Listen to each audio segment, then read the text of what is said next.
Protein powders, sports drinks, supplements, they're part of a big industry, heavily marketed, often expensive, and promoted all over social media.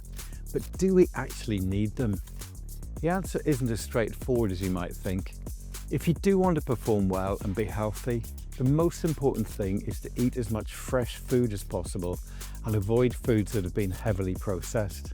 A processed food is one that has been changed from its natural state and had ingredients that you might not recognize added. Generally speaking, the more processed the food is, then the worse it will be for you. For example, an orange can be eaten in its natural form, giving you energy, vitamins, fiber, and water. Or you can drink it as orange juice, where the fiber has been removed, have it as orange squash, where it has been concentrated and altered, or you can even have orange in crystal form, where it has been significantly processed, losing the majority of its vitamins as well as its fiber. Eating fresh fruit and vegetables, fish, meat, cheese, potatoes in their natural form will ensure you get a range of vitamins and minerals, fiber, energy that allow the body to function well and recover after exercise. In considering carbohydrate foods such as bread, rice and pasta, it is inevitable that they will be processed in some form, but eating products that are brown in colour, like brown rice or brown pasta, and less processed breads like sourdough will be the best choice.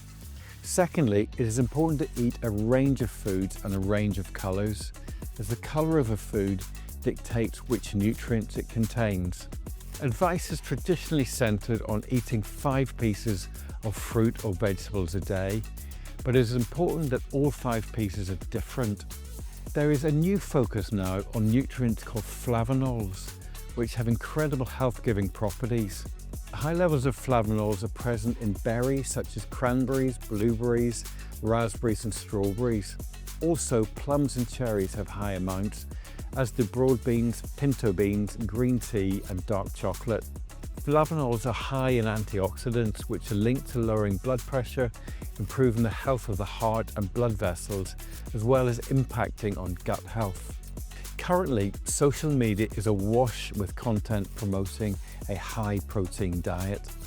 And yes, protein is important for the development of muscles and for the skeleton, but do active people actually need more? The answer is yes, but maybe not as much as they think. Protein is important as it's made up of 20 amino acids that the body can use to build around 50,000 different types of proteins present in our body. So for example, muscles, bones, skin, our internal organs, our hair and nails are all made largely from protein. A sedentary person needs about 0.75 grams of protein for each kilogram of their body weight. So a 70 kilogram person needs about 56 grams a day, which is the equivalent of 2 small chicken breasts or 9 large eggs.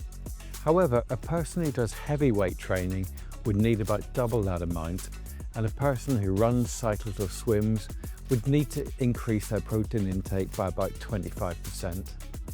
This is because during exercise, the body's structures such as muscle and bone are damaged slightly, and the body needs to have a steady supply of amino acids to repair this damage. This protein should be eaten as part of a pre-exercise meal about 2 hours before exercise, so that there are high levels of amino acids in the bloodstream, and as soon as possible afterwards, so that any damage to muscles can be quickly repaired before training again. Often, protein is taken in the form of a protein shake made from powders, and these can be a good option as they deliver amino acids into the body without the body having to digest them. They also contain high levels of branched chain amino acids, which are often lost during exercise, and they are also convenient to use. However, due to their processed nature, they should not be over-relied upon, as natural sources of protein will deliver higher quality amino acids to the body. Finally, eating excessive protein is not advisable, as the body won't be able to use it, so it will be either stored as fat or completely wasted.